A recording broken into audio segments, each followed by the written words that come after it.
వాక్యానికి వెళ్ళక మునుపు చూడండి, పేతురు రాసిన మొదటి పత్రిక 5వ అధ్యాయము 7వ వచనం ఈ రీతిగా ఉంది. ఏమనుంది? పేతురు రాసిన మొదటి పత్రిక 5వ అధ్యాయము 7వ వచనం గనక చూస్తే, మీ చింత యావత్తు ఆయన మీద వేయుడి అనుంది. మన చింత యావత్తు కూడా ఏం చేయాలి తెలుసా? మన ప్రభు మీద వేయాలి. మన చింతంతా కూడా ప్రభుకి ఇచ్చేయాలి. ఆ చింతను ఆయన తీసివేస్తారు అని తెలియచేస్తున్నాను. ఎలా చేస్తారన్నది మనం చెప్పలేము, కానీ దేవుడు మాత్రము మన చింతను ఆయనకు అప్పగించినప్పుడు మన చెంతనే ఉండి వింతగా దాన్ని ఏం చేస్తారంటే అద్భుతంగా తీసివేస్తారని తెలియచేస్తూ ఉన్నాను. దేవునికి స్తోత్రం, హల్లెలూయా. చీకు చింతలు కలిగినను, వ్యాధి బాధలు వెంటాడినను, చీకు చింతలు కలిగినను, వ్యాధి బాధలు వెంటాడినను, వదనమిచ్చావు నా యేసయ్యా, చిరకాలము నాకు తోడైయున్నావు. వదనమిచ్చావు నా యేసయ్యా, చిరకాలము నాకు తోడైయున్నావు. నీ దివ్య ప్రేమను నీ మరువగలనా, నీ దివ్య ప్రేమను నీ మరువగలనా, నీ కార్యములు వివరించగలమా, నా జీవితములో వర్ణించగలమా, వర్ణించలేనయ్యా, వివరించలేనయ్యా, యేసయ్యా, వర్ణించలేనయ్యా, వివరించలేనయ్యా. చీకు చింతలు కలిగినను, వ్యాధి బాధలు వెంటాడినను, చీకు చింతలు కలిగినను, వ్యాధి బాధలు వెంటాడినను, వదనమిచ్చావు నా యేసయ్యా, చిరకాలము నాకు తోడైయున్నావు. వదనమిచ్చావు నా యేసయ్యా, చిరకాలము నాకు తోడైయున్నావు. హల్లెలూయా. ఎందుకు మనం చింతించాలి? ఎందుకు అంత బింబేలు పడిపోవాలి, అంత గాబరా పడిపోవాలి? ఆ సమస్య గురించి ముందే ఎందుకు అంత ఊహించేసుకోవాలి? మనం భయపడవలసిన పని లేదు. దేవుడు మనకి వాగ్దానం చేశాడు, దేవుడు మనకి తోడుగా ఉంటాడని చెప్పాడు. కాబట్టి మనం భయపడవలసిన పని లేదు, మనకి తోడుగా ఉంచారు. ఈ రోజుల్లో నుండి మనం చూస్తూ ఉంటే దేవుడు మాతో ఉన్నారు ఉన్నారు అంటూనే భయపడిపోతూ ఉన్నారు. దేవుడు మనతో ఉంటే ఇంక మన భయం ఏంటి? సరే, ఒకసారి ఏం జరిగిందంటే, ఒక తల్లి తన కొడుకుతో చెప్తుందన్నమాట. ఆ డైనింగ్ టేబుల్ దగ్గర కూర్చున్నారు. ఆ కూర్చున్న తర్వాత వారి బాబుతో ఏం చెప్పారంటే, అరే నాన్న, అన్ని తెచ్చాను కానీ ఆ కిచెన్ లోంచి సాల్ట్ తీసుకురాలేదు. నువ్వు కిచెన్కి వెళ్ళి వంటగదికి వెళ్ళి ఆ సాల్ట్ పట్టుకురా, కబోర్డ్ లో ఉంది, సాల్ట్ పట్టురా అన్నారు. అదెంత పని అని చెప్పి లేచి ఈ బాబు కిచెన్ వరకు వెళ్ళాడు. కిచెన్ వరకు వెళ్తే చీకటిగా ఉంది, లైట్ లేదు. లైట్ ఉందనుకు వెళ్ళిపోయాడు, కానీ లైట్ లేదు, చీకటిగా ఉంది. భయం వేసింది. భయం వేసిన తర్వాత మమ్మీ చీకటిగా ఉంది అని అన్నాడు. అక్కడి నుంచి ఏం భయమే ఉందిరా, భయపడాల్సిన పని లేదు, యేసయ్య ఉన్నారు కదా అన్నారు. యేసయ్య ఉన్నారా లోపల అని అక్కడ వరకు వచ్చన్నాడు. యేసయ్య మీరు లోపల ఉన్నారంటే కదా, ఆ సాల్ట్ డబ్బా ఏదో కొంచెం బయటకు పట్టుకురండి, నేను తీసుకెళ్ళి మా మమ్మీకి ఇస్తాను అన్నాడు. ఈ రోజుల్లో ప్రజలు అలాగే అంటున్నారు. ప్రభు మనతో ఉన్నారు అని చెప్తూనే ఉంటాము, ఆ సమస్యకు వచ్చేటప్పటికి ఆయన ఉన్నారా లేరు అన్నట్టుగా ఉంటుంది. ప్రియులారా, మన కష్టకాలంలో ఎన్నడూ కూడా మనం విడిచిపెట్టే దేవుడు కారు అని తెలియచేస్తూ ఉన్నాను. మనం ఏ విషయంలో కూడా బెంబేలు పడిపోవాల్సిన పని లేదు. మన ప్రభు మనకి తోడుగా ఉంటారు. సరే, దేవుని యొక్క వాక్యంలోనికి వెళదాం ప్రియులారా. అందుకు గాను ద్వితీయోపదేశ కాండము గ్రంథము 33వ అధ్యాయము 29వ వచనాన్ని నేను చదువుతూ ఉన్నాను. దయతో చూడండి. ద్వితీయోపదేశ కాండము గ్రంథం 33వ అధ్యాయము 29వ వచనం ఏమనుంది? ఇశ్రాయేలు, నీ భాగ్యము ఎంత గొప్పది, యెహోవా రక్షించిన నిన్ను పోలిన వాడు ఎవడు అని మోషే గారు తన చివరి మాటలలో పలుకుతూ ఉన్నారు. 33వ అధ్యాయం మొదటి వచనం ఏమని ప్రారంభమవుతుందంటే, దైవజనుడైన మోషే మృతి నొందక మునుపు అతడు ఇశ్రాయేలును దీవించిన విధము ఇది. పిల్లరా, ఇశ్రాయేలు ప్రజల్ని దీవిస్తూ ఉన్నారు. ఇక మృతి నొందబోతూ ఉన్నారు. ఆయన అలాంటి సమయంలోనైతే ఇశ్రాయేలు ప్రజల గురించి ఒక అద్భుతమైన మాటను పలికారు. ఏమన్నారంటే, ఓ ఇశ్రాయేలు, నీ భాగ్యం ఎంత గొప్పది, యెహోవా రక్షించిన నిన్ను పోలిన వారు ఎవరున్నారు? అసలు నీలాంటి జనము ఎక్కడుంది? అసలు నీ అంత అదృష్టవంతుడు ఎవరున్నారయ్యా అని అర్థం అన్నమాట. పిల్లరా, మనం కూడా ప్రభుని అంగీకరించిన తర్వాత ఎంత ఉన్నతమైన స్థితికి వచ్చేది తెలుసా? ఇట్టి స్థితి గల వారు ధన్యులు, యెహోవా తమకు దేవుడుగా గల జనులు ధన్యులు అని చూస్తూ ఉంటున్నాం. ఇలాంటి సందర్భంలో కొన్ని వచనాలు నేను మీకు చూపిస్తూ ఉన్నాను. పిల్లరా, సమూయేలు రెండవ గ్రంథము 7వ అధ్యాయము 23వ వచనం ఈ రీతిగా ఉంది.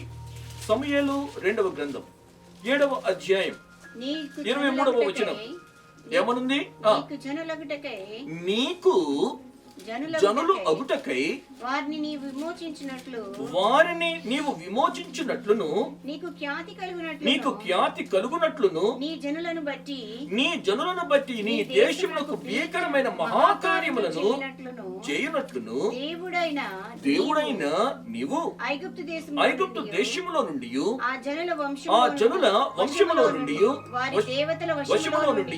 దేవతల వశములో నుండి నీవు విమోచించిన ఇశ్రాయేలీయులను బట్టి నీ జనుల వంటి జనము లోకమునందు మరి ఎక్కడ ఉన్నది అన్నాడు.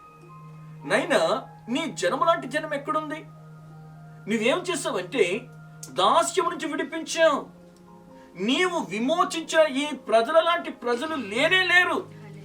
నిజమే, ఒకానొకప్పుడు ఇశ్రాయేలు ప్రజలు ఐగుప్తు దాస్యంలో ఉన్నారు.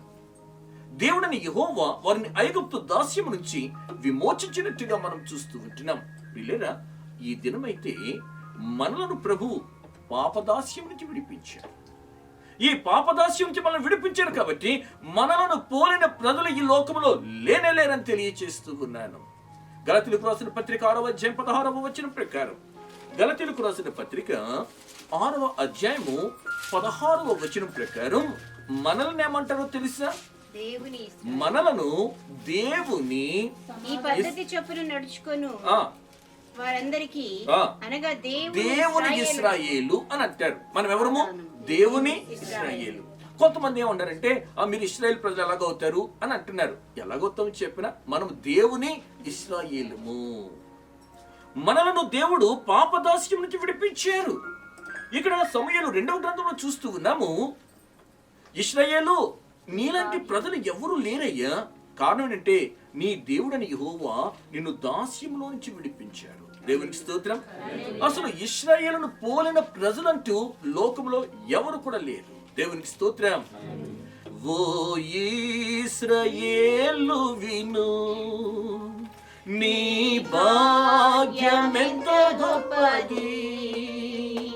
ఓ ఇశ్రాయేలు విను, నీ భాగ్యమెంత గొప్పది. యెహోవా రక్షించిన నిన్ను పోలిన వాడెవడు. యెహోవా రక్షించిన నిన్ను పోలిన వాడెవడు. ఆమేన్. హల్లెలూయా. ఇశ్రాయేలు ప్రజలను పోలిన జనము లేదు అని చూస్తూ ఉన్నాం. పిల్లరా, ఈ సందర్భంలో ద్వితీయోపదేశ కాండము గ్రంథం 4వ అధ్యాయము 7వ వచనం, ఆ జనమును పోలిన వారు ఎవరు లేరట. ఏమిటి అంటే 4వ అధ్యాయం 7వ వచనం చూస్తాం కదా. ఏలయనగా మనము ఆయనకు మొరపెట్టినప్పుడెల్లా మన దేవుడైన యెహోవా మనకు సమీపముగా ఉన్నట్లు మరి ఏ గొప్ప జనమునకు ఏ దేవుడు ఉన్నాడు. పిలిస్తే పలికే దేవుడు మన దేవుడు. పిలిస్తే నీ ప్రక్కనే ఉండే దేవుడు. తనకు మొర్రపెట్టి వారికి, తనకు నిజముగా మొరపెట్టి వారికి ఆయన ఎక్కడ ఉంటాడు? సమీపంగా ఉంటాడని దేవుని యొక్క వాక్యంలో మనం చూస్తూ ఉంటున్నాం. ఆయన దూరాన్ని ఉండేవాడు కాదు, మనకి దూరాన్ని త్రోసిపుచ్చిన వాడు కూడా కాదు, మనకు సమీపంగా ఉండే దేవుడు అని దేవుని యొక్క వాక్యాన్ని బట్టి తెలియజేస్తాం. ఓ ఇశ్రాయేలు, నీ భాగ్యం ఎంత గొప్పదయ్యా! నిన్ను పోలిన వారు ఎవరు? లోకంలో ఉంటున్న ఇన్ని జనాంగాలు ఉన్నప్పటికీ కూడా దేవుడు నిన్ను ఏర్పరచుకున్నాడు. నిజమే, మనలను కూడా ప్రియులరా దేవుడు తన ఉచితమైన ప్రేమను బట్టి ఏర్పరచుకున్నాడు. మన ఊర్లో నుండి, మన గ్రామంలో ఎందరో ఉన్నారు, కానీ నీ కుటుంబాన్ని ప్రభు ఏర్పరచుకున్నారు. మీకు ఒక విషయం చెప్పనా, నీ స్నేహితుల్లో ఎందరెందరో ఉన్నారు, కానీ దేవుడు నిన్నే ఏర్పరచుకున్నాడు. ఆలోచన చేద్దాం. నా మట్టు నేను చెప్పగలను. నా స్నేహితులు ఎందరో ఉన్నారు. నేను చిన్ననాటి నుంచి చదువుకుని ఇప్పటి వరకు ఉన్న పరిస్థితులను చూస్తే ఎందరెందరో ఉన్నారు. అయితే దేవునికి మహాకృప ఏమిటంటే దేవుడు నన్ను ఏర్పరచుకున్నాడు, దేవుడు నిన్ను ఏర్పరచుకున్నాడు. కాబట్టి మనలను పోలిన వారు ఎవరు లేరు అని చూస్తూ ఉన్నాం. ఓ ఇశ్రాయేలు, నీ భాగ్యం ఎంత గొప్పదయ్యా! యెహోవా రక్షించిన నిన్ను పోలిన వారు ఎవరు? వారిని పోలిన వారు ఎవరు కూడా లేరు. ఏంటండి పాస్టర్ గారండి, ఇశ్రాయేలు ప్రజలు కుట్టిన గొప్పతనం ఏమిటి? వారికి మిగిలిన వారికి లేనివి, వారికి ఉన్నవి ఏంటి అంటే గనక కొన్నింటిని మనము చూద్దాం. లేదా రోమిలకు రాసిన పత్రికకి రండి. రోమిలకు రాసిన పత్రిక 3వ అధ్యాయం. రోమిలకు రాసిన పత్రిక 3వ అధ్యాయము 1వ వచనం. అట్లయితే యూదునికి ఇశ్రాయేలు ప్రజలకు కలిగిన గొప్పతనం ఏమిటి? సున్నతి వలన ప్రయోజనమేమిటి? ప్రతి విషయంలోనూ అధికమే. మొదటిది దేవోక్తులు యూదుల పరము చేయబడెను. అది మొదటి విషయం. ఏంటంటే దేవుని యొక్క వాక్యము ఎవరికి దొరికింది? యూదులకు మొదటగా ఇవ్వబడ్డది. అక్కడి నుంచే అందరి చేతిలోనికి వచ్చింది. ఈ రోజును కూడా నీకు నాకు ఉంటున్న గొప్ప విషయం ఏంటో చెప్పినా, మన చేతులలో ప్రియులరా పరిశుద్ధ గ్రంథం ఉంది. దేవునికి స్తోత్రం చెల్లించండి. హల్లెలూయా. ఈ దేవోక్తులు నీకు నాకు ఇవ్వబడ్డాయి. మిగిలిన వారికి ఎన్నెన్నో పుస్తకాలు ఉండుండొచ్చు, కానీ దేవుని యొక్క వాక్కులు, దివ్యమైన వాక్కులు, జుంటె తేనె దారుల కంటే కూడా మధురమైన వాక్కులు, బంగారు కంటెను, మేలిమి బంగారు కంటెను కోరదగిన దేవుని యొక్క వాక్యం ఈ రోజున నీకు నాకు అనుగ్రహింపబడ్డదని తెలియచేస్తూ ఉన్నాను. ప్రియులరా, ప్రతి ప్రశ్నకు కూడా జవాబు ఇందులో మనకి దొరుకుతుంది. బాధలో మనకి నెమ్మదిని కలిగించేది దేవుని యొక్క వాక్యం. నీకు అస్వస్థత ఉంటే, నీకు స్వస్థత లేకుండా ఉంటే దేవుని యొక్క వాక్కు నీకు ఔషధంలో పనిచేస్తుందని తెలియచేస్తూ ఉన్నాను. చీకటిలో ఉంటే నీకు వెలుగునిచ్చేది దేవుని యొక్క వాక్యం, నిన్ను నడిపించేది దేవుని యొక్క వాక్యం. కాబట్టి పిల్లరా, దేవోక్తులచ యూదుల పరము చేయబడ్డాయి. ఎంత గొప్ప విషయం అండి. కాబట్టి మనం ఎప్పుడు కూడా దేవుని యొక్క వాక్యము నైనా ఈ యొక్క జుంటె తినే దారుల కంటే మధురమైన నీ వాక్కును నాకు ఇచ్చావు, అందుబట్టి నీకు వందనాలని తెలియచేయాలి. సాధారణంగా మనం ఏమనుకుంటామంటే మనకి రొట్టెని బట్టి సంతోషిస్తుంటాం. దేవుడు నన్ను పోషించాడండి. మనుషుడు రొట్టె వలన మాత్రమే కాదు, దేవుని నోట నుండి వచ్చే ప్రతి మాటను బట్టి బ్రతుకుతారు అని తెలియచేస్తూ ఉన్నాను. మరొక మాట కూడా నేను చూపిస్తున్నాను. కీర్తన గ్రంథానికి రండి. ఈ కీర్తన గ్రంథంలో ప్రియులైన దేవుని యొక్క వాక్యం యొక్క విశిష్టతను గురించి మనం చూస్తూ 149వ కీర్తన 9వ వచనంలో ఈ మాట ఉంది. వారి చేతిలో 2 అంచులు గల ఖడ్గమున్నది, ఆయన భక్తులందరికీ ఘనత ఇదే. ఆయన భక్తులందరికీ కూడా ఘనత ఇదే. ప్రియులైన దేవుని యొక్క వాక్యమే మనకు ఘనత. దేవుని యొక్క వాక్యాన్ని చేతపుచ్చుకుని నడవటానికి మనం ఏమి చేయాలి తెలుసండి? సంతోషించాలి అని తెలియచేస్తూ ఉన్నాను. ఒకవేళ మనకి ఏదైనా బంగారము మెడలో ఉందనుకోండి, ఏం చేస్తాం? మనం అందరికి కనపడాలి అన్నట్టుగా చూస్తాం కదా. ఒకవేళ పురుషులు అనుకోండి, ఏ కారణం చేత గొలుసు వేసుకున్నారు అనుకో, ఏం చేస్తారు? ఆ గుండె ఒకటి విప్పేస్తారు. కారణం ఏంటి? నా గొలుసు కనపడాలి. మరి ఇక్కడ దేవుని యొక్క వాక్యాన్ని చేతపుచ్చుకుని వెళ్తున్నప్పుడు ఎందుకు మనము దానిని చిన్నదే ఉండాలి, ఆ జేబులోనే ఉండాలి, లేకుంటే అలా ఎందుకు దాచుకుని వెళ్ళాలి? చాలా ధైర్యంగా ప్రియులేరా, చాలా ఘనతగా దీనిని మనం చేతపుచ్చుకుని వెళ్ళాలి అని తెలియచేస్తూ ఉన్నాను. దేవునికి స్తోత్రం. యూదులకున్న గొప్పతనములలో మొదటి విషయం ఏమిటంటే, దేవోక్తులు ఎవరి పరం చేయబడ్డాయి? యూదుల పరం చేయబడ్డాయి. ఈ రోజున దేవుని యొక్క వాక్యము నీ చేతిలో, నా చేతిలో ఉంది. అందుబట్టి మనం ప్రభువును స్తుతించాలి. రెండో విషయం చెప్పనా, దేవుని యొక్క వాక్యాన్ని కొనుక్కుంటేనే చాలదండి. దాన్ని ఏం చేయాలి తెలుసా? చదవాలి, దానిని ధ్యానం చేయాలి. దేవుని యొక్క వాక్యాన్ని మనము మన హృదయంలోనికి తీసుకోవాలి, భద్రము చేసుకోవాలి, దానిని అనుసరించాలి, దానిని గైకొనాలి. అప్పుడు మన జీవితాలలో ఆశీర్వదింపబడతాము అని తెలియజేస్తూ ఉన్నాను. 147వ కీర్తనకు రానన్న 147వ కీర్తనలో ఎవరికి లేని గొప్ప భాగ్యం ఈ యాకోబు ప్రజలకే దొరికిందంట. 19-20 వచనాలు. ఆయన తన వాక్యమును యాకోబునకు తెలియచేసాడు. తన కట్టడలను న్యాయ విధులను ఇశ్రాయేలునకు తెలియచేసాడు. ఏ జనమునకు ఆయన ఇలాగు చేసి ఉండలేదు, ఏ జనమునకు కూడా ఆయన ఇలాగూ చేసి ఉండలేదు. ఆయన న్యాయ విధులు వారికి తెలియకయే ఉన్నవి. ఆమేన్, హల్లెలూయా.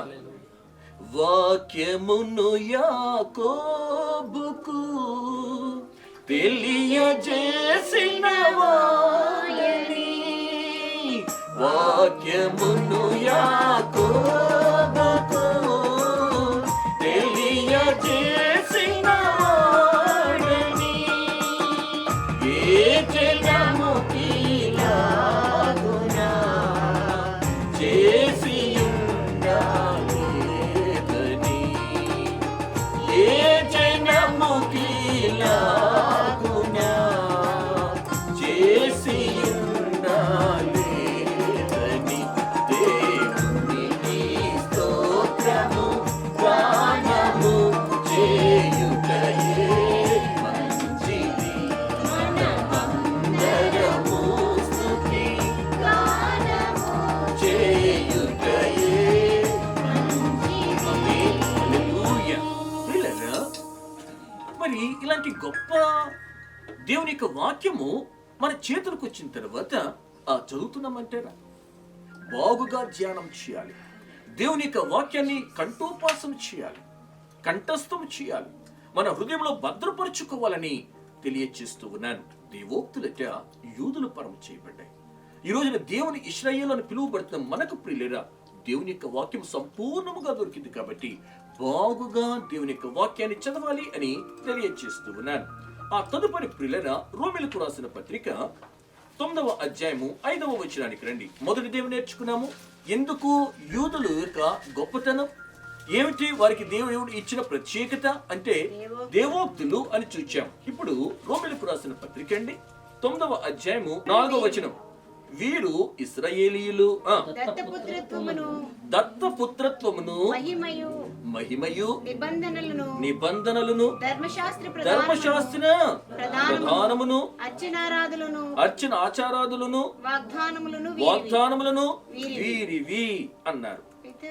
పితరులు వీరివారు. అక్కడ వరకు మనం చూద్దాం. ఇశ్రాయేలు ప్రజలు కుట్టిన యోగ్యతలు, ఆధిక్యతలు, వారికి ఉన్న గొప్పతనం ఇక్కడ ఈ వచనాల్లో చూద్దాం. మొదటిదేమో దేవుని యొక్క వాక్యము వారికి దొరికింది. ఆ తర్వాత చూస్తున్నాం కదా, వీరు ఇశ్రాయేలీయులు అని చెబుతూ మొదటి విషయం ఏమన్నారు? దత్తపుత్రత్వము అన్నారు. ఏమన్నారు? దత్తపుత్రత్వం. అవును ప్రియులరా, ఇశ్రాయేలు ప్రజలను దేవుడు తన యొక్క కుటుంబంలోనికి తీసుకున్నాడు, తన కుమారునిగా చేసుకున్నాడు. చూడండి, నిర్గమకాండము గ్రంథానికి రండి. నిర్గమకాండము గ్రంథం 4వ అధ్యాయము 22వ వచనం. నిర్గమకాండము గ్రంథము 4వ అధ్యాయము 22వ వచనం ఏమనుంది? అప్పుడు నీవు ఫరోతో, ఇశ్రాయేలు నా కుమారుడు, ఇశ్రాయేలు నా కుమారుడు, నా జ్యేష్ఠ పుత్రుడు, నా జ్యేష్ఠ పుత్రుడు, నన్ను సేవించినట్లు నా కుమారుని పోనిమ్ము అని అతనితో చెప్పు. నువ్వు ఇక్కడ మనం చూస్తున్నాము, ఇశ్రాయేలీయులు ఎవరట? నా కుమారుడు, నా జ్యేష్ఠ కుమారుడు, నేను నా కుమారునిగా తీసుకున్నాను, దత్తపుత్రుడు అని అక్కడ చూస్తూ ఉన్నాం. పిల్లరా, ఇశ్రాయేలు ప్రజలు అందుకు వారికి ఆధిక్యత కలిగింది అన్నమాట. దత్తపుత్రులు ఎవరట? ఇశ్రాయేలు ప్రజలు. ఈ రోజున ఎవరో చెప్పనండి, మిమ్మల్ని నన్ను కూడా ప్రభు ఏం చేశారంటే తన కుమారులుగా చేసుకున్నారు. దేవునికి స్తోత్రం, హల్లెలూయా. ఎంత ఆధిక్యత అండి మనకి, ఎంత ఆధిక్యత. గలతీయులకు రాసిన పత్రిక 3వ అధ్యాయము 26వ వచనం చూడండి. గలతీయులకు రాసిన పత్రిక 3వ అధ్యాయము 26వ వచనం కనుక చూస్తే, యేసుక్రీస్తునందు మీరందరూ విశ్వాస మూలమున ఏమై ఉన్నారు? దేవుని కుమారులై ఉన్నారు. మనమందరం కూడా ఏమైపోయామంటే ఇప్పుడు ఒకానొకప్పుడు ఆయనకి వ్యతిరేకంగా జీవించాం, ఒకానొకప్పుడు ఆయనకి ఆ కుటుంబానికి లేకుంటే ఆయనకి శత్రువులుగా జీవించాము. ఈ రోజున మనం ఏమైపోయామంటే అందరం కూడా ఆయన కుమారులైన దత్తపుత్రత్వం మనకి కూడా వచ్చేసింది. హల్లెలూయా. రోమీయులకు రాసిన పత్రిక రానన్న 8వ అధ్యాయము 15వ వచనం. ఎంత గొప్పతనం మనకు వచ్చేసిందంటే, ఎంత ఆధిక్యత మనకి కలిగిందంటే, ఆయన కుటుంబంలోనికి వచ్చేసాం కాబట్టి ఏలయనగా మరలా భయపడుటకు మీరు దాస్యపు ఆత్మను పొందలేదు గాని దత్తపుత్ర ఆత్మను పొంది ఆత్మ కలిగిన వారమై మనము ఆయనను అబ్బా తండ్రి అని పిలిచే గొప్ప ఆధిక్యత వచ్చేసింది. ఈ రోజున మనం ఎలా మాట్లాడుతున్నా చెప్పండి. దేవుని యొక్క సన్నిధానానికి వచ్చిన తర్వాత ఏమని పిలుస్తున్నాం? నైనా తండ్రి అని పిలిచే గొప్ప ఆధిక్యత మనకి కలిగింది. ఒకానొకప్పుడండి మనము శత్రువులం, ఒకానొకప్పుడు ఆయనకి శత్రువులుగా ఉన్నాం. ఆయన యొక్క ప్రేమను మనం కాలదనుకున్నాం. ఆయన మనం ప్రేమించడానికి 2 చేతులు చాచి ఉంచితే మనం రాకుండా విననొల్లకుండా ఉన్నాం, లోబడనొల్లకుండా ఉన్నాం. అయితే ప్రియులారా, దేవుని యొక్క ఉచితమైన కృపను బట్టి మనం ఈ రోజున ఏమైపోయామంటే ఆయన బిడ్డలమయ్యాము. ఆయనను తండ్రి అని పిలిచే గొప్ప ఆధిక్యతను మనం పొందుకున్నాం. మొదటి విషయం, ఇశ్రాయేల్ ప్రజలకు ఏం కలిగింది? దత్తపుత్రత్వము. మనకేం కలిగింది ఈ రోజున? ఆయన కుమారులు అయ్యే గొప్ప భాగ్యం. దత్తపుత్రాత్మను ప్రభు మనకు అనుగ్రహించారు.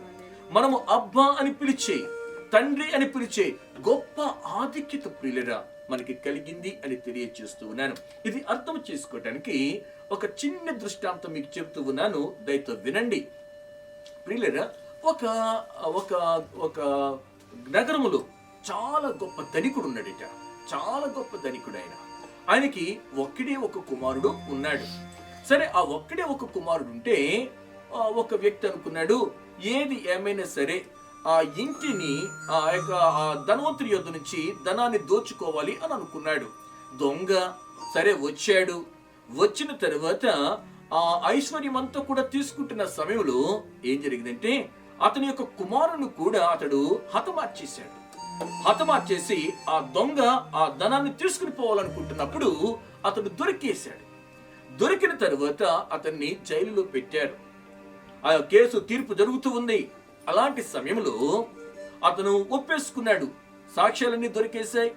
ఇతడే ఆ దొంగతనం చేసినట్టుగాను, ఇతడే ఆ కుమారుణ్ణి హతమార్చినట్టుగాను అన్ని కూడా తెలిసిపోయాయి.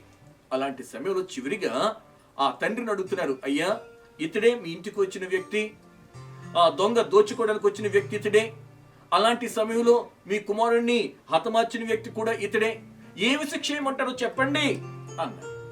ఏమి శిక్ష చేయమంటారు అని అనగానే అతను అన్నాడు కదా, ఆ తండ్రి అన్నాడు, అయ్యా ఇతనికి ఏమి శిక్ష వేస్తే మాత్రం నా కొడుకు తిరిగి వస్తాడండి? ఇతనికి ఏమి శిక్ష వేసినప్పటికీ నా కొడుకు తిరిగి రాడు. కాబట్టి అతన్ని ఒక మాట అడగండి, ఆయనకి కొడుకు లేడట, ఆయన కొడుకును కోల్పోయాడంట. కాబట్టి నీకు ఇష్టమైతే నిన్ను దత్తత చేసుకోవాలనుకుంటున్నాడు, నిన్ను కుమారుడిగా తీసుకోవాలనుకుంటున్నాడు. ఈ ఐశ్వర్యం కొరకే కదా నువ్వు అడిగేది, ఇప్పుడు ఐశ్వర్యం అంతా కూడా నీదవుతుంది అన్నారు. అయితే అతడు ఇష్టపడతాడో లేదో కుమారు అడగండి అన్నాడు. గమనించారు కదా, ఒకనొకప్పుడు మనం కూడా శత్రువులమండి. అలాంటి సమయంలో ప్రియులరా ఆయన తన ప్రియకుమారుడైన యేసయ్యను మనకి ఇచ్చినప్పటికీ కూడా వద్దు అన్నాము. అయితే ఈ రోజున ప్రభు అంటున్నారు, ఏమన్నారంటే నిన్ను నా కుమారునిగా తీసుకోవాలనుకుంటున్నాను, నా కుటుంబంలోనికి తీసుకోవాలన్నారు. ఎప్పుడంటే నువ్వు ఇష్టపడితేనే. ఇక్కడ మనం చూస్తూ ఉన్నాము, దత్తపుత్రత్వము ఎవరికి ఉందట? ఇశ్రాయేలు ప్రజలు. మనము కూడా ప్రియులరా ఈ దినము యేసయ్య ద్వారా ఆయన కుటుంబంలోకి చేర్చబడిపోయాం. యేసయ్య చేసిన రక్షణ కార్యాన్ని బట్టి ఆయనను విశ్వసించడం ద్వారా మనం ఏమేమంటే దేవుని యొక్క కుమారులమయ్యాము అని తెలియచేస్తూ ఉన్నాను. మన తిరిగి రోమిలకు రాసిన పత్రికకి రండి. మొదటి ఆధిక్యత ఏమిటంటే దేవుని యొక్క వాక్యము యూదుల పరమైంది. రెండవ విషయం మనం చూస్తున్నాము దత్త పుత్రత్వము అని చూస్తూ ఉన్నాం. ఇక మూడవదికి వచ్చినప్పటికి మహిమయు అని చూస్తూ ఉన్నాం. ఏంటి మహిమ వారిది అంటుంటే? మహిమ వారిది అనే మాటకు అర్థం ఏమిటంటే నిర్గమాకాండానికి రండి. నిర్గమాకాండము గ్రంథం 40వ అధ్యాయానికి రండి. నిర్గమాకాండము గ్రంథము 40వ అధ్యాయం. ప్రియులారా, ప్రత్యక్షపు గుడారము సిద్ధమైన తరువాతనైతే 34వ వచనం. అప్పుడు మేఘము ప్రత్యక్షపు గుడారమును కమ్మగా యెహోవా తేజస్సు మందిరమును నింపెను. మనం చూస్తున్నాం ఈ మహిమ, షకీనా మహిమ ఆ దినాన్ని ఎక్కడికి దిగొచ్చిందో తెలుసా? ఇశ్రాయేలు ప్రజలు వారు సిద్ధపరిచిన ప్రత్యక్షపు గుడారములోనికి దిగి వచ్చినట్టుగా చూస్తూ ఉంటాం. రాజుల మొదటి గ్రంథము 8వ అధ్యాయము 11వ వచనం చూస్తే, రాజుల మొదటి గ్రంథము 8వ అధ్యాయము 11వ వచనం చూస్తే సొలొమోను గారు గొప్ప మందిరాన్ని కట్టించడం జరుగుతుంది. గొప్ప మందిరము కట్టించిన తర్వాత ప్రతిష్ఠ చేస్తూ ఉన్న సమయంలోనట యెహోవా తేజో మహిమ యెహోవా మందిరమును నిండుకొనగా యాజకులు ఆ తేజ మహిమకు నిలవలేకపోయారు అని చూస్తూ ఉంటాము. దేవునికి స్తోత్రం. హల్లెలూయా, హల్లెలూయా. ఈ షకీనా మహిమ అక్కడికి దిగి వచ్చినట్ట. యాజకులు నీ తేజ మహిమకు నిలవలేకపోయారు అని చూస్తూ ఉంటాము. ఆ మహిమ మరలా మనం యెహెజ్కేలు గ్రంథంలో చూస్తే 43వ అధ్యాయము 4-5 వచనాలలోను 44వ అధ్యాయము 4వ వచనములోను చూస్తూ ఉంటాం. కాబట్టి మనం ఏమి నేర్చుకుంటున్నామంటే దేవుని యొక్క మహిమ వారి మధ్యకు దిగి వచ్చినట్టుగా కనపడుతుంది. ఆ కారణము చేతనే మనం చూస్తున్నాం కదా. ఏమని చూచాము? ఇశ్రాయేలు ప్రజలకు దత్తపుత్రత్వమును మహిమయు అనే మాట చూస్తూ ఉన్నాం. అయితే ప్రియులారా, ఇప్పుడు యేసయ్యే మన మధ్యకు వచ్చి ఉన్నారు. దేవునికి స్తోత్రం చెల్లించండి. యేసయ్య మన మధ్యకు వచ్చారు. యోహాను సువార్త మొదటి అధ్యాయంలో మనం చూస్తూ ఉంటాం. యోహాను సువార్త మొదటి అధ్యాయంలో ఆయన మహిమను మనకు కనపరిచిన వారు ఎవరంటే తండ్రి అయిన దేవుని యొక్క మహిమను మనకి కనపరిచిన వారు యేసయ్య అని చూస్తూ ఉంటాం. 14వ వచనం చూడండి. తండ్రి వలన కలిగిన అద్వితీయ కుమారుని మహిమ వలె మనము ఆయన మహిమను కనుగొంటిమి. ఇలాగ మనం చూస్తూ ఉంటే ఇశ్రాయేలు ప్రజలకట దేవుని యొక్క వాక్యము వారికే దొరికింది. రెండవది చూస్తున్నాము దత్తపుత్రత్వము. మూడోది మనం ఏం చూసాము? మహిమయు అని చూసాము. ఇక 4వది చూడండి. రోమిలకు రాసిన పత్రిక 9వ అధ్యాయము నిబంధనలను అనే మాట కనపడుతుంది. నిజమే, ఇశ్రాయేలు ప్రజలతో దేవుడు నిబంధనను చేసుకున్నాడు. ద్వితీయోపదేశకాండము గ్రంథం 5వ అధ్యాయం 2వ వచనం. ద్వితీయోపదేశకాండము గ్రంథము 5వ అధ్యాయము 2వ వచనం. మన దేవుడైన యెహోవా హోరేబులో మనతో నిబంధనను చేసుకునేను. గమనిస్తున్నారు కదా, ఇశ్రాయేలు ప్రజలకు వారితో దేవుడు నిబంధనను చేసుకున్నారట. నిబంధన ఏంటంటే ఒడంబడిక చేసుకున్నారు. రెండు గుంపుల మధ్య జరిగేదాన్ని ఆ ఒడంబడికను నిబంధన అంటారు. నిబంధనలో ప్రియులరా రక్తము ఉంటుంది. అదే రీతిగా ఈ రోజునైతే దేవుడు నీతో నాతో నిబంధనను చేసుకున్నారు అని దేవుని యొక్క వాక్యాన్ని బట్టి తెలియజేస్తూ ఉన్నాను. హెబ్రీయులకు రాసిన పత్రిక 9వ అధ్యాయం. హెబ్రీయులకు రాసిన పత్రిక మనతో చేసుకునే నిబంధన ప్రియులరా ఇంకనూ శ్రేష్టమైన నిబంధన అని తెలియజేస్తూ ఉన్నాను. 9వ అధ్యాయము 18 నుంచి కనుక చూస్తే 18వ వచనం నుంచి చూస్తే ఇందుచేత మొదటి నిబంధన కూడా రక్తము లేకుండా ప్రతిష్ఠింపబడలేదు. ధర్మశాస్త్ర ప్రకారము ఆ, మోషే ప్రతి ఆజ్ఞను ఆ, ప్రజలతో చెప్పిన తరువాత ఆ. ఆయన నీళ్లతోనూ రక్త వర్ణము గల గొర్రె బొచ్చుతోను హిస్సోపుతోను కోడెల యొక్కయు మేకల యొక్కయు రక్తమును తీసుకుని దేవుడు మీ కొరకు విధించిన నిబంధన రక్తం గమనిస్తున్నారా? ఇక్కడ ఆ నిబంధన గురించి చెప్తున్నారు. అయితే ఈ రోజునైతే ప్రియులారా, ఈ రోజునైతే దేవుడు మనతో మరి శ్రేష్టమైన నిబంధనను చేసుకుంటూ ఉన్నారు. హెబ్రీయులకు రాసిన పత్రిక 8వ అధ్యాయము 10వ వచనం. హెబ్రీయులకు రాసిన పత్రిక 8వ అధ్యాయము 10వ వచనం. ఆ దినములైన తరువాత ఆ దినములైన తరువాత ఇశ్రాయేలు ఇంటి వారితో ఆ నేను చేయబోవు నిబంధన ఏదనగా, నేను చేయబోవు నిబంధన ఏదనగా వారి మనస్సులో నా ధర్మ విధులను ఉంచి వారి మనస్సులో నా ధర్మ విధులను ఉంచెదను. వారి హృదయముల మీద వాటిని వ్రాయుదును. వారి హృదయముల మీద వాటిని హృదయముల మీద వాటిని నేను వారికి దేవుడనైందును. నేను వారికి దేవుడినయ్యుందును, వారు నాకు ప్రజలై వారు నాకు ప్రజలయ్యుందురు. ఎన్ని వచనాలు మనం చూస్తూ ఉన్నాము ప్రియులారా. ఇశ్రాయేలు ప్రజలతో దేవుడు నిబంధనలు చేసుకున్నాడు. అంతకంటే కూడా శ్రేష్టమైన నిబంధన నీతో నాతో చేసుకున్నారని తెలియచేస్తూ ఉన్నాను. దేవునికి స్తోత్రం.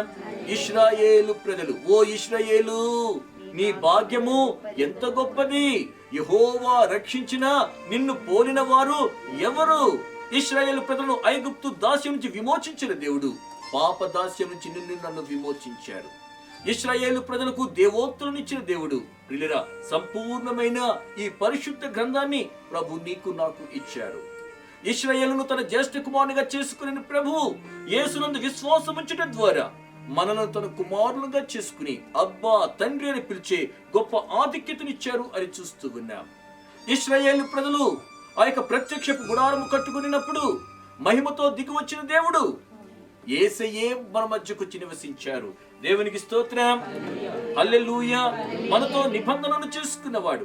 ఇశ్రాయేలు ప్రజలతో చేసిన నిబంధన కంటే కూడా శ్రేష్టమైన నిబంధనతో నీతో నాతో చేసుకున్నారని తెలియచేస్తూ ఉన్నాను. మళ్ళా తిరిగి రోమిలకు రాసిన పత్రికకి రండి.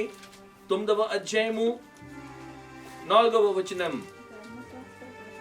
వీరు ఇశ్రాయేలీయులు దత్తపుత్రత్వమును మహిమయు నిబంధనలను ధర్మశాస్త్ర ప్రధానమును అని చూస్తూ ఉన్నాం. ధర్మశాస్త్ర ప్రధానం. ఇశ్రాయేలు ప్రజలకు ధర్మశాస్త్రం ఇవ్వబడ్డది. మనకైతే ప్రియులారా, మనకైతే అంతకంటే కూడా శ్రేష్టమైనవి కృప మనకి అనుగ్రహించబడ్డది. దేవునికి స్తోత్రం. హల్లెలూయా. ధర్మశాస్త్రము అనుగ్రహింపబడిన రోజున 3000 మంది మరణించినట్టుగా మనం చూస్తూ ఉంటాం. కానీ కృప మనకు అనుగ్రహింపబడిన రోజున 3000 మంది రక్షింపబడ్డారు. దేవునికి స్తోత్రం. హల్లెలూయా. మోషే కంటే శ్రేష్ఠుడు మన ప్రభువు. మోషే ధర్మశాస్త్రం తీసుకున్నాడు. మోషే చేసిన మొదటి సూచిక క్రియ ఏమిటంటే నీళ్లను రక్తంగా మార్చాడు. మోషే కంటే శ్రేష్ఠుడు యేసయ్య. నీళ్లను ద్రాక్షరసంగా మొదటి సూచిక క్రియగా చేశాడు. దేవునికి స్తోత్రం. హల్లెలూయా.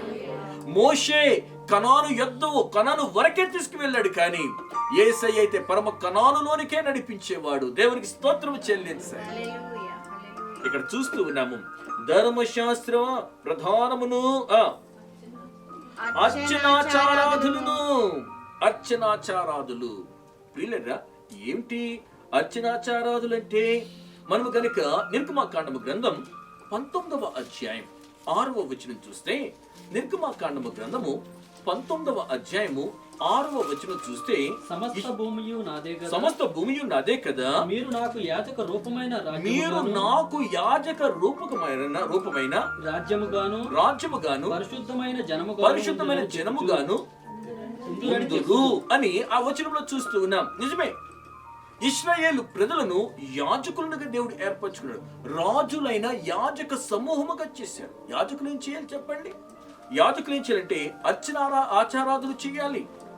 వారు నైవేద్యాలు అర్పించాలి, బలులను అర్పించాలి. ఇది లేవి వంశము యాజకులు చేసే పని. అయితే ప్రియులారా, ఇప్పుడు రాజులైన యాజక సమూహముగా ప్రభు ఎవరిని చేశారో తెలుసండి? మనలనే చేశారు అని తెలియచేస్తూ ఉన్నాను. పేతురు రాసిన మొదటి పత్రికకి రండి, 2వ అధ్యాయము 9వ వచనం. ఈరోజు మనము కూడా అర్చనాచారాధన చేయాలి. నైవేద్యములను అర్పించాలి. అయితే ఏమిటి అర్పించాలి అన్న విషయం చూద్దాం. 2వ అధ్యాయం 9వ వచనం. అయితే మీరు చీకటిలో నుండి ఆశ్చర్యకరమైన తన వెలుగులోనికి నడిపించిన వాని గుణాతిశయములను ప్రచురము చేయ నిమిత్తము ఏర్పరచబడిన వంశమును రాజులైన యాజక సమూహమును పరిశుద్ధ జనమును దేవుని సొత్తైన ప్రజలునై ఉన్నారు అంటున్నారు. ఇక్కడ ఏమన్నారట? రాజులైన యాజక సమూహం. అర్చనాచారాదులు ఎవరివి? యూదులవి. ఈ రోజున ఎవరివి? మనము చేయటానికి దేవుడు ఆధిక్యతనిచ్చారు. ఈ రోజు నేను రాజులైన యాజక సమూహం. పాస్టర్ గారండి, నేనేం బలులు అర్పించాలండి? నేను కూడా వారికి లాగా మేకను గొర్రెను లేకుంటే వీటినన్నా అర్పించాలా అంటే కాదు. మనము అర్పించవలసిన అర్పణలు వేరుగా ఉన్నాయి. ఏమిటి ఆ అర్పణలు అని కనుక ఆలోచన చేస్తే ప్రియులరా, మనము స్తుతులు అర్పించాలి. స్తుతి బలిని అర్పించాలి. అంత మాత్రమే కాదు, అన్యజనులు అర్పణను అర్పించాలి. మనం చూస్తూ ఉంటే విరిగి నలిగిన మనసే ఆయనకి ఇష్టమైన బలి అని దేవుని యొక్క వాక్యం తెలియచేస్తూ ఉన్నది. మాట వినుటే బలులు అర్పించడం కంటే కూడా శ్రేష్టమని తెలియచేస్తూ ఉన్నది. కాబట్టి మనము దేవునికి సన్నిధానానికి వచ్చి మన పెదవులను అర్పించాలి. దేనిని అర్పించాలి? పెదవులను అర్పించాలి. ఎద్దులకు బదులుగా మా పెదవులను నీకు అర్పించుచున్నాము, ఇవే మాకు ఉన్నవి. స్తుతులు అర్పించాలి. దేవునికి సన్నిధానానికి వచ్చి వాటిని కూర్చుని వెళ్ళిపోవటం కాదు. కొంతమంది అంటారు, వచ్చానండి వెళ్ళానండి అంటే కుదరదు. మన నోరు తెరవాలి, బలులు అర్పించాలి, స్తుతి యాగము దేవునికి అర్పించాలి. సజీవ యాగముగా సర్వాంగ హోమముగా నిన్నేను అర్పించుకోవాలని దేవుని యొక్క వాక్యాన్ని బట్టి తెలియజేస్తూ ఉన్నాను. దేవునికి స్తోత్రం. అర్పించుకున్నామా? దేవునికి సన్నిధానానికి వచ్చిన తర్వాత సజీవ యాగంగా సర్వాంగ హోమంగా మనం తగ్గించుకుని మనమే బలిపీఠం మీద మనం ఉండాలి. అవును, నన్ను నేను సమర్పించుకున్నానండి అని మనం చెప్పగలమలేదు ఆలోచన చేయాలని దేవుని యొక్క వాక్యాన్ని బట్టి తెలియజేస్తాను. సాధారణంగా అర్పణ లాంటి కానుకలు తీసుకురావటం అనుకుంటాం. కానుకలు కూడా అందులో ఒక భాగము మాత్రమే. నిన్ను నీవే కానుకగా అర్పించుకోవాలి. మనల్ని కానుకగా అర్పించుకోవాలి. దేవునికి స్తోత్రం. హల్లెలూయా. అర్పణాచారాదులట మనం ఏమి చేయాలి? అర్పించాలి. అవి ఎవరివట? యూదులకుంటున్న ఆధిక్యతల గురించి చెబుతూ ఉన్నారు. రోమీయులకు రాసిన పత్రిక 9వ అధ్యాయము 4వ వచనం చదువునానా? వీరు ఇశ్రాయేలీయులు దత్తపుత్రత్వమును మహిమయు నిబంధనలను ధర్మశాస్త్ర ప్రధానమును అర్పణాచారాదులను వాగ్దానములను వీరివి. ఎన్ని వాగ్దానాలు వారికి! దేవుని యొక్క వాక్యంలో చూస్తుంటే దేవుడు ఇశ్రాయేలీయులకు వాగ్దానం చేశారు. ఇప్పుడు కూడానండి వారు ఏమంటారు తెలుసా? ఇది మా పితరులకు వాగ్దానం చేశారు. ఇప్పుడు వాగ్దాన భూమి అని ఉంది చూశారు, ప్రామిస్ ల్యాండ్ అంటారు. ప్రపంచం అంతా ఏమైతే మాకేటండి, ఇది మాకు వాగ్దానం చేయబడ్డది. ఆ వాగ్దానాన్ని మేము స్వతంత్రించుకోవాలంటారు. అలాగే ప్రియులారా, మన జీవితాల్లో అయితే ఎన్ని వాగ్దానాలు ఉన్నాయో దేవుని యొక్క వాక్యంలో. సాధారణంగా మనం ఏం చేస్తాం తెలుసా? సంవత్సరానికి ఒకటే వాగ్దానం అనుకుంటాం. సంవత్సరానికి ఒకటే వాగ్దానం కాదు, రోజుకి ఒక వాగ్దానం కూడా కాదు. మన జీవితాలలో వాక్యాన్ని చదువుతుంటే ఎన్ని వాగ్దానాలు ఉన్నాయో ఒకసారి చూద్దాం. చూడండి, పేతురు వ్రాసిన 2వ పత్రికకి రండి. పేతురు వ్రాసిన 2వ పత్రిక 1వ అధ్యాయానికి రండి. 4వ వచనం. ఆ మహిమ గుణాతిశయములను బట్టి ఆయన మనకు అమూల్యములను అత్యధికములను అయిన వాగ్దానములను అనుగ్రహించి ఉన్నాడు అని ఉంది. కాబట్టి మన జీవితాలలో ప్రియులారా ఎన్ని వాగ్దానాలు ఉన్నాయి? ఎంత విలువైన వాగ్దానాలు అంటే 2 మాటలు ఉపయోగించారు. అమూల్యములైన వాగ్దానాలు. అమూల్యం అంటే వెల కట్టలేము అన్నమాట. ఆ వాగ్దానానికి వెల కట్టలేం. రెండవది ఇంకోటి మాట అన్నారు, అమూల్యములను అత్యధికములు. ఎన్ని వాగ్దానాలు ఉన్నాయి పాస్టర్ అంటే ఒక ఆయన అంటాడు 3600 వాగ్దానాలు ఉన్నాయి అన్నారు. మరి కొందరు ఏమన్నారంటే అంతకంటే ఎక్కువ అన్నవారు ఉన్నారు, అంతకంటే తక్కువ అన్నవారు ఉన్నారు. నన్ను అడిగితే నేను చెప్పేది ఏమిటంటే, నీకు ఎన్ని సమస్యలుంటే అన్ని వాగ్దానాలు ఉన్నాయి. ఎవరితోనే వెళ్ళి నీకు ఎన్ని సమస్యలు ఉన్నాయమ్మా అంటే 1, 2 అంటే 1,00,000 ఉన్నాయండి అంటారు. నీకు 1,00,000 సమస్యలు ఉంటే 1,00,000 వాగ్దానాలు ఉన్నాయంటే బైబిల్. నీ ప్రతి సమస్యకు కూడా పరిష్కారం దేవుని యొక్క వాక్యములోనే. హల్లెలూయా. ఎన్ని సమస్యలు ఉన్నప్పటికీ పరిష్కారం దేవుని యొక్క వాక్యములోనే. కొరింథీయులకు రాసిన 2వ పత్రిక 1వ అధ్యాయం 20వ వచనం. కొరింథీయులకు రాసిన 2వ పత్రిక 1వ అధ్యాయం 20వ వచనం. దేవుని వాగ్దానములు ఎన్ని అయినను, దేవుని వాగ్దానములు ఎన్ని అయినను అన్నియు క్రీస్తునందు అవును అన్నట్టుగానే ఉన్నాయి. ఆమేన్. కనుక మన ద్వారా దేవునికి మహిమ కలుగుటకై అవి ఆయన వలన నిశ్చయములై ఉన్నవి. ఆమేన్ అన్నట్టు ఉన్నాయి. ప్రియులారా, దేవుని యొక్క వాగ్దానం ఒకటి దొరికింది అని అనుకోరండి. ఆ దేవుని యొక్క వాగ్దానము ఒకవేళ ఎక్కలేనంత ఎత్తైన కొండపైకి నిన్ను ఎక్కిస్తాను అని వాగ్దానం దొరికింది నీకు. ఏమని ఉంది? ఎక్కలేనంత ఎత్తైన కొండపైకి నిన్ను ఎక్కిస్తాను అని నీకు వాగ్దానం. నా వలన ఎక్కడ అవుతుందండి, మోకాలు నొప్పులండి, ఎక్కలేనంత ఎత్తై మీద నేను ఎక్కడ ఎక్కుతాను అని అనిపిస్తుంది మనకి. మీకు ఒక విషయం చెప్పనా? వాగ్దానమే గనక నీకు దొరికిందా, నేను ఎంత ఎత్తుకైనా ప్రభు తీసుకెళ్తాను. ఉదాహరణ చెప్పమంటారా? దావీదు యొక్క జీవితంలో చూస్తే ప్రియులారా, అతడు బెత్లెహేములో పుట్టాడు. దావీదు యొక్క జీవితం చూస్తే ఒక చిన్ని మందను కాచుకుంటూ ఉన్నాడు. బెత్లెహేములో ఉంటున్న ఆ చిన్ని కొండ మీదకి వెళ్ళి యెరూషలేము కొండ వైపు చూస్తూ ఉండేవాడు. ఆ యెరూషలేము కొండ వైపు చూస్తూ ఎప్పటికైనా అక్కడికి వెళ్తానంటారా? నా అన్నలకైతే వారు శరీర దారుఢ్యం కలిగిన వారు, రాజు కొలువులోనికి వెళ్ళటానికి అవకాశం కలిగింది. నేనేంటి, నేను చిన్ని గొర్రెల మందను కాచుకుంటుండేవాడిని, పాడి గొర్రెలను మేపుకుంటుండే నేను ఆ ఎత్తైన కొండ మీదకి వెళ్ళగలనా అనుకుంటున్నప్పుడు నా ప్రభు ఏం చేశారో తెలుసా? దావీదును ఆ పాడి గొర్రెలను మాన్పించి ఆ యొక్క దొడ్డి నుంచి తీసుకుని, ఆ గొర్రెల దొడ్డి నుంచి తీసుకుని ఇశ్రాయేలు ప్రజలకు రాజుగా చేశారు. ఆ తర్వాత ప్రియులారా, ఆ సియోను పురాన్ని తనకి రాజధానిగా చేసుకుని ఇశ్రాయేలు సంపూర్ణమైన దేశాన్ని ఆయన పరిపాలించినట్టుగా లేఖన భాగములలో మనం చూస్తూ ఉంటాం. కాబట్టి వాగ్దానం నీకు దొరికిందా? అది ఎలాగ దొరుకుతుందో చెప్పలేదు, కానీ వాగ్దానం చేసిన వాడు మాత్రము నమ్మదగిన వాడు అని చెప్పగలరు. ప్రజల యొక్క వాగ్దానాలు కూడా ఉంటాయండి. వాగ్దానాల మీద వాగ్దానాలు చేసేస్తారు అన్నమాట. వాగ్దానాల మీద వాగ్దానాలు చేస్తూ ఉంటారు. ఒక రోజు ఒక ఆయన నాతో ఇలా అడుగుతున్నారు, ఏమండి జనవరి 1 31వ తారీఖు రాత్రి వాగ్దానం ఇస్తారు కదా, ఆ వాగ్దానం ఇస్తే అయ్యా నేను నిన్న రాలేదండి, నాకు ఒకటి ఇవ్వండి అని మరలా ఎందుకు అడుగుతారు? తర్వాత మా ఇంటి దగ్గర కూడా ఒకటి ఇవ్వండి అని ఎందుకు అడుగుతారు అన్న. నేను వాగ్దానం చేసిన వాడు నమ్మదగిన వాడు కాబట్టి అడుగుతారు. వాగ్దానం చేసిన వాడు నమ్మదగిన వాడు కాబట్టి అడుగుతాడు. అలా కాకుండా వాగ్దానం చేసిన వాడు నమ్మదగిన వాడు కాదనుకోండి, అలాగే అంటారులేండి అంటారు. నా దేవుడు వాగ్దానం చేశాడంటే పిల్లగా నమ్మదగిన వాడని తెలియజేస్తూ ఉన్నాను. మనం చూస్తూ ఉన్నాము, ఓ ఇశ్రాయేలు నీ భాగ్యము ఎంత గొప్పది, యెహోవా రక్షించిన నిన్ను పోలిన వారు ఎవరు అని చెప్పి మోషే భక్తుడు ఇశ్రాయేలు ప్రజలతో చెప్తూ వచ్చాడు. ఎన్ని ఆధిక్యతల వరకు నేను చూసారా? 1 దేవోక్తులు యూదుల పరం చేయబడ్డాయి.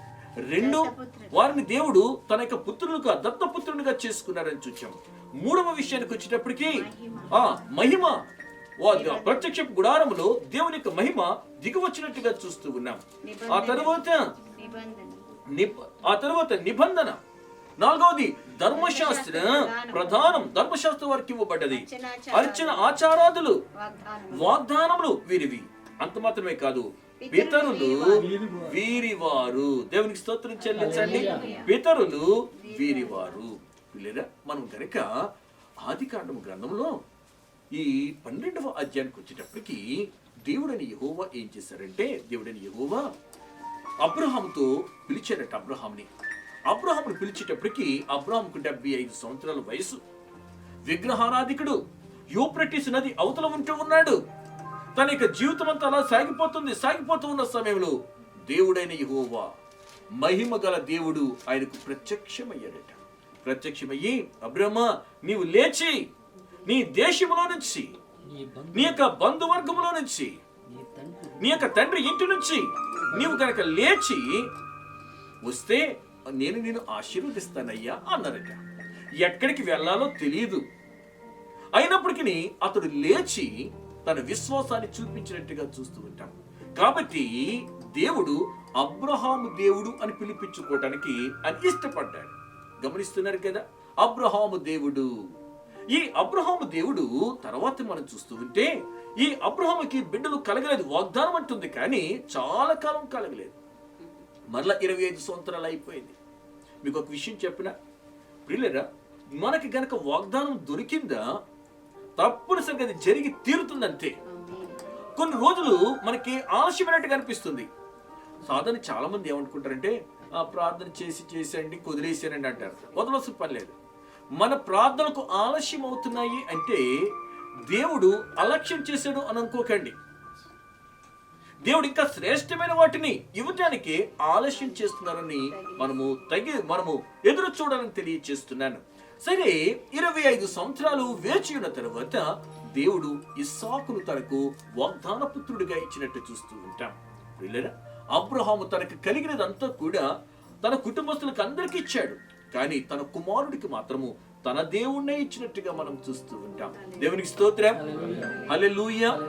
ఇస్సాకు యొక్క జీవితంలో మనం చూస్తూ ఉంటే చాలా చక్కని లక్షణాలకు ఉన్న వ్యక్తిగా కనబడుతూ ఉంటాడు. కాబట్టి అబ్రహాము దేవుడు ఇప్పుడు ఎవరు దేవుడు అయ్యాడంటే ఇస్సాకు దేవుడు అయ్యాడు. మళ్ళా ఇస్సాకుకి 2 కుమారులు కలిగారు. 2 కుమారులు కలిగితే ఇస్సాకు దేవుడు యాకోబు దేవుడు అయ్యాడు. యాకోబు కూడా ఎలాంటి వాడు తెలుసా అండి? యాకోబు పట్టుదల కలిగిన వాడు. యాకోబు యొక్క జీవితంలో మనము పట్టుదలను చూస్తూ ఉంటాం. తాను ఆశీర్వదింపబడాలి అన్న ఆశ కలిగిన వాడు యాకోబు. మన జీవితాల్లో కూడా ఆశ కలిగి ఉండాలి. యాకోబు జీవితం మనకి నేర్పించే పాఠం ఏంటో తెలుసా? ఆశ కలిగి ఉండండి, అదే సమయంలో ఆశ ప్రభు మీద పెట్టుకోండి అని. నేను ఎన్నెన్నో ప్రయత్నాలు చేశాను. గర్భంలో ఉంటున్నప్పుడు కూడా నేను ప్రయత్నం చేశాను, లేకుంటే మోసం చేసి ఆశీర్వదింపబడాలనుకున్నాను, నా వల్ల కాలేదు. మీరికి అలాగే ప్రయత్నం చేస్తారేమో, అలాగే ఇప్పటికి మీరు ఆశీర్వదింపబడలేరు. ప్రభు యొక్క పాదాలు పట్టుకోండి, అప్పుడు ఆశీర్వదింపబడతారు. మీ పేరు, ఊరు, తీరు అన్ని మారిపోతారు. దేవునికి స్తోత్రం చెల్లించండి. యాకోబు నేర్పించే పాఠమే అది. అబ్రహాము దేవుడు, ఇస్సాకు దేవుడు, యాకోబు దేవుడు. ఆ యాకోబు పేరే ఇశ్రాయేలుగా దేవుడు మార్పించారు. ఇశ్రాయేలీలు పితరులు వీరివారు అన్నారు. మరి మనకి అబ్రహాము తండ్రిని పిలవడానికి అవకాశం లేదా? అబ్రహాం, ఇస్సాకు, యాకోబుల దేవుడు మన దేవుడు కాడా అంటే దేవుని యొక్క వాక్యం నుంచి 1-2 మాటలు మీకు చూపిస్తున్నాను. గలతీయులకు రాసిన పత్రిక 3వ అధ్యాయం. గలతీయులకు రాసిన పత్రిక 3వ అధ్యాయము 13-14 వచనాలు. ఆత్మను గూర్చిన వాగ్దానము విశ్వాసము వలన మనకు లభించినట్లు అబ్రహాము పొందిన ఆశీర్వచనము క్రీస్తు యేసు ద్వారా అన్యజనులకు కలిగింది. సరే, అబ్రహాము పొందిన ఆశీర్వచనం. ఇప్పుడు అబ్రహాము పొందిన ఆశీర్వచనము అబ్రహాము కుమారుడైన యేసయ్య ద్వారా మనకి వచ్చిందనమాట. మనకి ఎలాగొచ్చింది అంటే, అబ్రహాం కుమారుడు ఎవరు? అబ్రహాం యొక్క కుమారుడు యేసయ్య. యేసయ్య యొక్క కుమారులు ఎవరు? మనం. ఆ కారణం చేత అబ్రహాము పొందిన ఆశీర్వచనం పిల్లరా మనకి వచ్చింది. అబ్రహామును మనం తండ్రి అని పిలవటానికి ఆధిక్యత కలిగింది. 28వ వచనం చూడమ్మా. ఇందులో యూదుడని గ్రీసు దేశస్థుడని లేదు, గ్రీసు దేశస్థుడని లేదు, దాసుడని స్వతంత్రుడని లేదు, పురుషుడని స్త్రీ అని లేదు. యేసు క్రీస్తునందు మీరందరూ ఏకముగా ఉన్నారు. మీరు క్రీస్తు సంబంధులైతే ఆ పక్షమందు అబ్రహాము యొక్క సంతానమై ఉండి వాగ్దాన ప్రకారము వారసులమై ఉన్నాము. గమనిస్తున్నారా? అబ్రహాముకి ఇవ్వబడిన ప్రతి ఆశీర్వచనము యేసు క్రీస్తు ద్వారా ఎవరికి అనుగ్రహింపబడ్డది? మనకి అనుగ్రహింపబడ్డది అని తెలియజేస్తూ ఉన్నారు. ఇక్కడ మనం చూస్తున్నాం కదా, ఏమనుంది? అబ్రహాము యొక్క సంతానం అయిపోయాము. ఎందుకంటే అబ్రహాముతో దేవుడు చెప్పారు, ఏమని? నీ ద్వారా అన్ని జనాంగములు కూడా ఆశీర్వదింపబడతాయి అని చెప్పారు. ఇప్పుడు పితరులు ఎవరు వారన్నమాట? మనవారు. ఎంత చక్కని వాగ్దానం ప్రభించారో చూడండి. పితరులు వీరి వారు అని చూస్తూ ఉన్నాం. కాబట్టి ప్రియులారా, దేవుని యొక్క వాక్యాన్ని బట్టి నేను తెలియచేసేది ఏమిటంటే, ఓ ఇశ్రాయేలు, నీ భాగ్యము ఎంత గొప్పది, యెహోవా రక్షించిన నిన్ను పోలిన వారు ఎవరు అని చూస్తూ ఉన్నాం. నిజమే, మనలను పోలిన వారు ప్రియులారా లోకములో ఎవరు కూడా లేరని తెలియచేస్తూ ఉన్నాను. ఎందుకు చెప్పినా, మనకి కష్టం వచ్చినా సరే, మనకి ఇబ్బంది వచ్చినా, ఇరుకు వచ్చినప్పటికీ పిలిస్తే పలికే దేవుడు మనకున్నారు. దేవునికి స్తోత్రం చెల్లించండి. హల్లెలూయా. ఒకవేళ మనకి ఏమి ఉన్నా లేకపోయినప్పటికీ కూడా మనము భాగ్యవంతులమే. దేవునికి స్తోత్రం చెల్లించండి. ఏం భాగ్యం ఉంది పాస్టర్ గారండి మాకు అంటే, మనకు రక్షణ భాగ్యం ఉంది. దేవునికి స్తోత్రం చెల్లించండి. మనకి విశ్వాసమందు మనము భాగ్యవంతులం. దేవునికి స్తోత్రం చెల్లించండి. అంతకంటే భాగ్యమే ఉందండి, అంతకంటే భాగ్యం ఉంది. ఇంకొక విషయం చెప్పిన, ఈ లోకంలో మనం ఉన్నప్పుడు కూడా ప్రియులారా మనం తృప్తి కలిగి జీవించగలం. కష్టాలలో కూడా మనం సంతోషించగలం. మనం శ్రమలలో కూడా మనం పాటలు పాడగలము అని తెలియచేస్తూ ఉన్నాను. చాలా సందర్భాలలో ప్రియులారా నాకు ఫోన్ చేసిన వారు అందరూ కూడా నాతో అడుగుతున్న మాట ఏమిటంటే, పాస్టర్ గారు మీరు ఎలా ఉన్నారండి అంటారు. నేను బాగుగా ఉన్నాను. మీరు కొంచెం జాగ్రత్త అని అంటారు. నాకేమిటి జాగ్రత్త? దేవునికి కాపుదల భద్రత మనకు ఉంటుంది. దేవునికి స్తోత్రం చెల్లించండి. హల్లెలూయా. ఎందుకంటే మీకు ఒక విషయం చెప్పిన, ముదిమి వచ్చేంత వరకు కూడా మనం చంక పెట్టుకునేవాడు ఒక ఆయన ఉన్నారు. దేవునికి స్తోత్రం చెల్లించండి. మనం చెయ్యి పట్టుకుని నడిపించేవారు ఉన్నారు. తల్లి కంటే మిన్నగా మనను ఆదరించేవారు ఉన్నారు. ఈ మాటలు వింటున్న వారు ఎవరైనా సరే, ఎవరైనా బింబీలు పడిపోతుంటే, లేకుంటే అయ్యా మా జీవితాల్లో ఈ శ్రమల గుండా వెళ్తున్నామండి, లేకుంటే ఈ జ్వరము, ఈ జలుబు, లేకుంటే ఇలాంటి సమస్య గుండా వెళ్తున్నాము అంటే, దేవుని యొక్క వాక్యాన్ని బట్టి తెలియచేసేది ఏమిటంటే, మనం సామాన్యమైన ప్రజలం కాదు. ఓ ఇశ్రాయేలు, నీ భాగ్యం ఎంత గొప్పది, యెహోవా రక్షించిన నిన్ను పోలిన వారెవరు. ఆ ఇశ్రాయేలు అన్న చోట నీ పేరు పెట్టుకుని ఒకసారి నువ్వు చదువుకో దానిని. నా పేరు పెట్టి నేను చదువుకుంటాను. ఓ శిశిర్ కుమార్, నీ భాగ్యం ఎంత గొప్పది, యెహోవా రక్షించిన నిన్ను పోలిన వారు ఎవరు. దేవునికి స్తోత్రం. ఎందుకో తెలుసా శిశిర్, నీకు దేవుని యొక్క వాక్యము దొరికింది. హల్లెలూయా. నీవు ఇప్పుడు దత్తపుత్రుడు అయ్యావు. అందుబట్టి నిన్ను పోలిన వారు ఎవరు కూడా లేరు.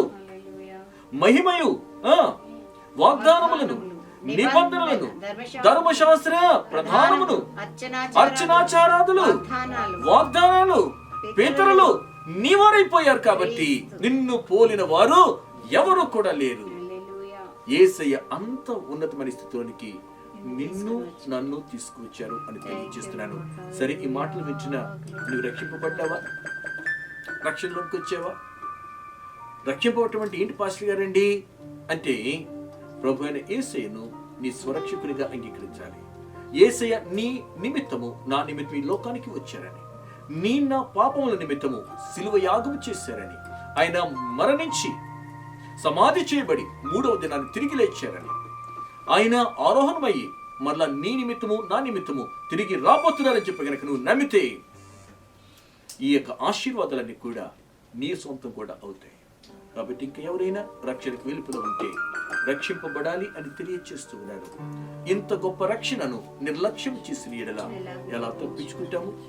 రేపు మాపు అని వాయిదా వేయద్దని కూడా తెలియచేస్తూ ఉన్నాను. ఎందుకంటే ఇది మిక్కిలి అనుకూల సమయం, ఇది రక్షణ దినం అని తెలియచేస్తున్నాను. ఉన్న పాటుని, ఉన్న చోటుని ప్రభువును మన స్వరక్షకుడిగా అంగీకరించి ఆశీర్వదింపబడాలి అని తెలియచేస్తూ ఉన్నాను. అట్టి కృపను పరిశుద్ధాత్మ దేవుడు వినిన మనకెల్లరికూ అనుగ్రహించును గాక. ఆమేన్. నేను ప్రార్థన చేయబోతున్నాను. ఇంకా ఎవరైనా సరే రక్షణకు వెలుపల ఉంటే ఈ రాత్రి వేళ ప్రభు నీ హృదయము అనే ఆ తలుపు వద్ద నిలుచుండి తడుతూ ఉన్నారు. ఒకవేళ ఎవరైనా సరే, అవునండి ఈరోజు ప్రభు నాతోనే మాట్లాడారు, ఒకవేళ నేను కనుక రక్షణ పొందకపోతే నాకంటే దౌర్భాగ్యుడు ఎవరు కూడా లేరని, రక్షింపబడితే నాకంటే గొప్పవారు ఎవరూ లేరన్న విషయము ఈ రోజు నేను నేర్చుకున్నాను.